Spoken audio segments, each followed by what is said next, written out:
Hello, welcome to the Superhero Hub. It's your boy Sam. And I'm Matt. Yeah, and today we're reviewing. Supergirl. Yeah. I'm gonna lay the cut. It's hard because in my head there's so many points I want to make, so I'm gonna start off with this. Last week we had the Lexo suit. This episode we had Spoken Kryptonian. Someone give this show an Oscar right now. I loved it. I couldn't believe it, because I know they. Loved it. You loved it. That crap makes you love this episode. I love it when they do stuff like that, because you know you see, it's doofuses like you are so easily pleased that they get away with putting this crap out. The Spoken Kryptonian was good. I'm gonna berate everything. First of all, it's not. And secondly, even if it was good, whatever, it doesn't justify the shit. It's the same last week. Yeah, the Lex suit was kind of cool, but everything around that was crap. And we're back to this. It's funny. Fucking Maggie's not even in the show anymore, and she's still hanging over it like a goddamn black cloud. Well, it's infuriating. Well, they insist on shooting himself on the point, but in the foot. But I'll finish this point first. Like, it was funny that Purity made this big statement when she had her thing, when she had her couple lines in Kryptonian, and then Kara's retort was, "I will bring you low." It was awesome. I loved it. Right, so my other point is, and I read this beforehand, and like apparently like the showrunners are like, we're not gonna rule out an Alex-Sam relationship. I was like, why are they doing it? Why are they doing it for? And then I was reading the comments and everyone was like, oh my god, this is so good, this is so good. They're the people who were ruining the show because they put the ideas in the head of putting Alex with Sam. Nah, forget about it. Well, why not? Oh, fuck off. Maybe that'll be better than Maggie. I don't know. She's got to be someone, isn't she? It's a CW show. Everyone's hooked up with someone. No, this is the kind of shit. Those are the kind of people who were responsible for us having Felicity for 4 seasons. They're the people who ruined the show, not me, with my simple... I'm sick of it. Felicity wasn't terrible until they really put them together. They were fine before that. It was when they got together, they had to make a soap opera crap. It's the same with this. If we don't make it, like, Oliver and Felicity, everything is wrong about Arrow right now. It's not that. They're still together, and that's fine at the minute. I'm going to come out and say it, that I don't want to be that guy to say it, and I want to be real respectful when I say this. Don't cross your arms. They insist on gaying it up, and I've got no. People like. Nah, it's like they're not doing it because of whatever. They're doing it as a statement, not because it's like there's anything to it. It's hollow. It's real shallow what they're doing. It's like, oh, we've got a it's like this woman who's so obviously straight, and then, oh, we're just gonna make her gay just to say, oh, that's annoying. Whack Alex was someone, yeah. Why was she? Who you talking about? So I think you're just angry because you got the hot spray. You don't want her to be made a lesbian. Yeah, I don't mind if she's lesbian. Well, then what's the issue? Who cares? It's just all the problems in this show. That's not one. It's just it just makes it meaningless. That's annoying. Another point, Alex running her mouth through the whole episode to Purity. She U-turned, but for the whole thing, I was sitting there and I was like, I hope she gets killed this episode. I really wanted Purity to just smash the glass and snap her neck. I would have loved that because Alex is so whack. And to have her running her mouth like she's something special, like, oh yeah, I've got you locked up, I'm so smart, I'm this, I'm that. I just wanted her to get her neck snapped. That would have been the best. I can't stand her. I'll give you that. That was unlikable, and she was talking, not like just she had the upper hand, but that she could walk into that cell and beat the living crap out of her, which wasn't true. It's like, you ain't Batman. You can't get away with this. That's not what you're doing. She made herself just look like such a dickhead. I was like, I beg she stops talking. I really wanted her to get killed in that episode. And to be honest, I'm just sick of her, full stop. There's one good bit at the end I really liked because I was getting flashbacks to Smallville, so I'll cover that now. because you obviously, I guess Lena's back at L-Corp now, so she's running the company, and I guess it's just like, I'll take the day off work. So that, what, you're upset about this? No, I'm not upset. I can't believe we're right back to her being at Corp. I'm back to the same point I was last week. What was the point of that whole ridiculous, I'm gonna run whatever the hell that company is, Catco? What was the point in that? Why bother? We've wasted half the season with that crap, and for no reason. We got a bit of backstory where apparently Sam had her own company and Corp bought it. So that was kind of interesting, because we don't kind of know much about her backstory. And I was always saying she was underqualified, but apparently she is. So then you have the ice rink stuff, but luckily Auntie Lena was there to like get the kid.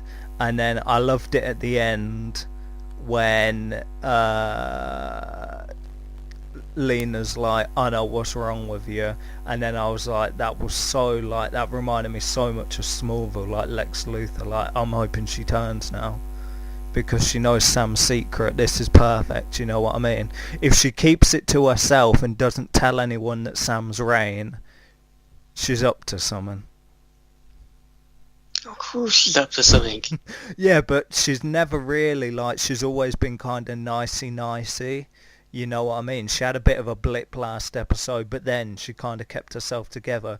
But this was proper, like, very early Smallville, where Lex Luthor was always up to something, and they'd be like, I ain't doing nothing, and then in the next scene he'd be doing something. It was like that, so I'm hoping this is a moment. It was kind I'm not, though. It was kind of goofy when she, like, when they were talking, and she just turns around, she's like, silence. That was funny. That made me laugh. And then her eyes flash red, and it's like, oh, the penny drops. But like, I can't work out that Kara's Supergirl yet. It's like I still don't know how to feel about this. It's like, I mean, I've already seen Smallville. Do I have to sit through this again? But now it's women. But it's no different. What I thought as well was something that I thought... Alright, I mean... What? Yeah, go on. Well, do you know they first found Purity and she was singing to herself in her house? I thought, like, when she turned into Purity and they were trying to, like, get her back to quote-unquote normal, I did think, oh, this is so obvious, like, Supergirl's going to start singing that song that she was singing, and then she's going to be reminded of who she is. I was expecting her to do that, and I was thinking that's the kind of hacky writing they do, but instead they couldn't even be bothered to do that, and they just... I can't work out why she turned.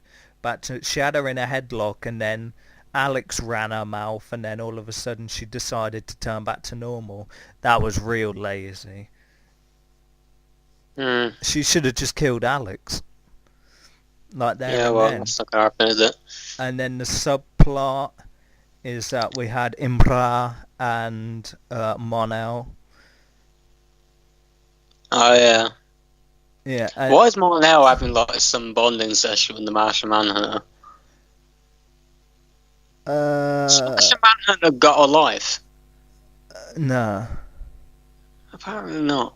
Well, my thing is, like, this again is paying, like, fan service. It's like, oh, Mon-El couldn't possibly... Oh, him and Kara's relationship and bond was so strong that even though he got sent to the future for however many, for like 7 years or whatever, he still can't forget about it. And it just so happened, oh, I didn't want to marry Imra, but that's fan service right there. They watered down the relationship and made it out to be some sort of thing, like undertone, just so people would be like, oh, there's going to be a chance Mon-El and Supergirl can get back together. Of course there's a chance, and it makes it less interesting, and it makes it easier now to do away with Imra. Yeah. Even if she dies heroically, sacrifice herself, and then that paves the way. Mon-El's probably going to be grieving for half a season, which have to sit through that shit, and then they get together again. I mean, really. I mean, the thing is, and I don't want to sound like a stick in the mud. I'm all for characters developing a little, and you got to change. But What The does one that mean? thing well, I'll say it if you don't shut up. The one thing we had last year, right, with Mon-El was at least he was interesting. He sucked, he couldn't do anything, but at least personality-wise, he was a step up from Jimmy. Now that's gone. All we got is just soap opera crap. He's just moping around with his doofy beard, and he's trying. Oh, you know what? That's wrong. His beard's pretty cool. I'll give him that. But now he's just trying to fix the ship, and it's crying about, oh, do I want Kara? Do I want you? I love both of them. Blah blah blah. His personality has gone down the drain. There's no one to like on the show. The only one who's got a vaguely likable personality is Win. And even him, what's the point? What's he doing? Going around trying to hug Alex. Yeah, at least like, mate, you bagged on the wrong tree there. At least, no, I don't think there's anything there. But at least, at least they ain't trying to give him like a girlfriend like last time. No, I was gonna ask what do you mean by stick in the mud? I've never heard that terminology before. I don't know what that means. Stick in the mud? Or do you really need me to explain that to you? Yeah. Did you never play stuck in the mud when you were a kid? This means you're stuck in the same place. You won't move with it. Oh, you said stick in the mud, not stuck in the mud. If you said that. Yeah, but that's the wrong terminology. Stuck in the mud and stick. I'd be a stick in the. Don't worry about it. It's the same thing. Okay. So I knew there was. I've got time to explain the English language to you. But don't worry about it. Just admit you meant to say stuck, but you said stick. No, I didn't. Okay, let's talk numbers for the episode. I'm sick of them trying to gay everything up. It don't need. The gay is not the problem. There's nothing wrong with the gay. No, it's how they do it. Okay, I'm sick of them. I'm sick of them doing that thing where like. Because the same thing with trying to get Sam and Alex in a relationship is the same thing as watering down their relationship, so they've got an excuse to just whack in with Kara, and people won't be like, oh, that was a shock, that was a surprise. That has nothing to do with them being gay. This has to do with being badly written. It's the same with Maggie and Alex. That's the point I was trying to get to. It was a terrible relationship, but it's not because they're gay. It's just because all they ever did was argue, and yet we're told it was such a great thing. No, it wasn't. No, but like, it's like, do you know when they do political messages and stuff like that? It's like that. That's what I'm trying to say. Like, yeah, it's bad writing. When they're just doing it to pay fan service, even if it don't work out for the main plot of the stuff. Like when they like magically forget stuff, it's like they went like too far with something, then couldn't be bothered to finish it, so they just conveniently forget it. It's like that. So they kind of tried to politicize stuff and kind of water stuff down. So it's like, so they think people, it's not going to get them more viewers. What they need is to get more viewers, because people are still going to turn off whether they're the biggest fans or not. They're still eventually down the road going to turn off, and it's like, they're like so busy trying to appease the fans that they've already got with this soppy shit and pointless stuff that like, it's like, this is why the show's going to keep dropping numbers until it gets cancelled, because there's no way going down these paths they're going to be able to get new viewers, because it's just, you know what I mean? It's not. But is it going to get cancelled on the CW though? Like, how low do you have to go?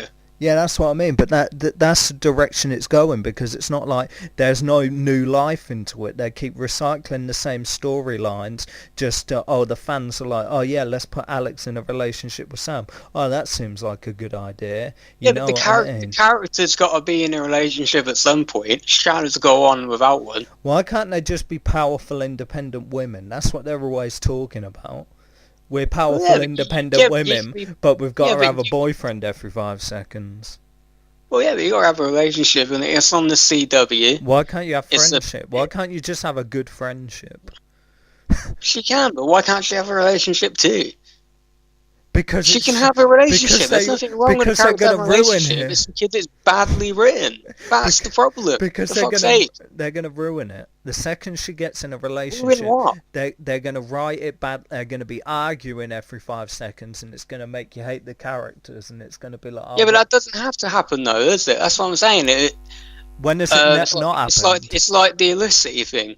It was terrible for 2 years. Now it's fine, but it's like once again they have to move. They hot potato everything between these damn shows. If Felicity is not going to be a terrible relationship anymore, well then we'll make this one on this show terrible. That was the problem with Maggie and Alex. It's nothing to do with their sexuality. It's just they're written as a badly written, always arguing couple. But for some reason, maybe it's because there aren't a lot of lesbian couples on TV. People latch onto it and think, yeah, this is great, even if it isn't, because it's a form of representation. It might be bad representation, but at least it's representation. Well, it is bad representation because they can't write. Right, but to us, but we're not lesbians. They're and we see heterosexual relationships on TV all the time, so we can happily hate one. It doesn't matter because we can watch another one on this show, on this show, on this show. Maybe there's not that many options for lesbians or gay couples or whatever, so that's why they invest in it so much. That's why they're all on bloody YouTube saying talk about how great this is, even when it's not. If I was a lesbian, I'd be mad. I'd be annoyed. If you were a lesbian, would you be annoyed as well? I'm not, though. That's a ridiculous hypothetical. How would I know? I'm neither a woman nor homosexual. I can't really guess. I mean, I'd like to think I'd be annoyed, but who knows? If I never saw anyone that was like me on TV, and the one thing that I have is this, then yeah, I'd probably jump on it. Who knows? No, I'd be annoyed. Okay. I figure if I was into something and they did it, and it was on one of these shows, like say, I know I'd be annoyed. I know if they tried to. I know if these writers tried to represent something that I stood for, I know I'd be annoyed because they prove time and time again that they can't do it right. Let's talk numbers. I don't know. I'll give it a 6. I'll give it a 7. But they're doing stuff for the sake of stuff, and it's meaningless. They make stuff meaningless by doing it. I don't see why people like it. And I like the show, and I can see that they're ruining it, and it pisses me off. What do you mean they're ruining it? Because I need another. It's always been bad. I need another 10 seasons, and the way it's going is going to be gone in 3. I don't get it. So that's why I don't agree with you. I don't know what you think now it's suddenly being ruined. It's always been bad. Yeah, but if I didn't watch Supergirl, then I wouldn't watch. I know this is our dynamic. I know you like it and I don't, but I don't get how you can look at it now and say, oh, they're ruining it. It's no different than it was before. I'll have nothing to watch on Monday. Oh, I'm sure you'll find something. No. I'm sad. Yeah, maybe they'll put one of those new dopey Superman shows that doesn't have Superman in it on a Monday, then you can be satisfied. Why'd you have to do it for? We agreed these 2 shows are going to be great. We agreed Metropolis is going to be great and Krypton's going to be great. I'm Sam. I'm Matt. And we'll see you next time on the Superhero Hub.